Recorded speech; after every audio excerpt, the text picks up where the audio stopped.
Bienvenue dans Petite Histoire de la Chine ancienne, le podcast qui explore la richesse de la culture chinoise à travers de courtes histoires.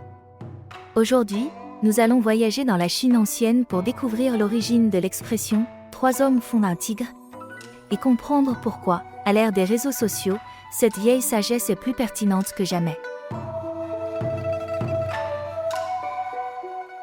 L'histoire se passe à l'époque des royaumes combattants. Pan Song, un ministre de l'état de Wei, s'apprête à accompagner le prince à l'état voisin, Zhao, où ce dernier doit être envoyé comme otage politique pour garantir la paix entre les deux royaumes. Avant son départ, il s'adresse au roi de Wei.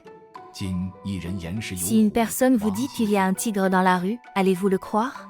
Le roi répond « non ». Et si deux personnes vous le disent ? Je commencerai à douter.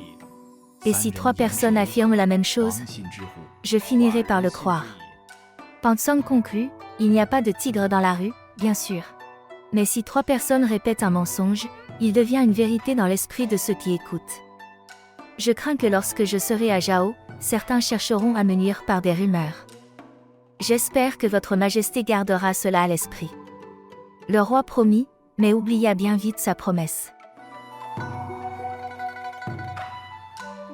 Nous ne sommes plus dans les rues de la capitale de Wei, mais dans un monde virtuel où les tigres surgissent à chaque clic, une rumeur sur un événement, une fake news partagée des milliers de fois, une opinion amplifiée dans une bulle d'écho numérique. C'est ici que le phénomène du trois hommes font un tigre prend tout son sens.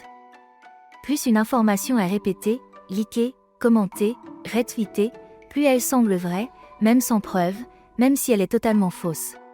Les algorithmes des réseaux sociaux nous enferment dans ce qu'on appelle des bulles informationnelles, ou chambres d'écho. On y entend surtout des idées qui confirment nos propres opinions. Dans cette bulle, il ne faut parfois pas trois, mais un seul influenceur pour créer un tigre.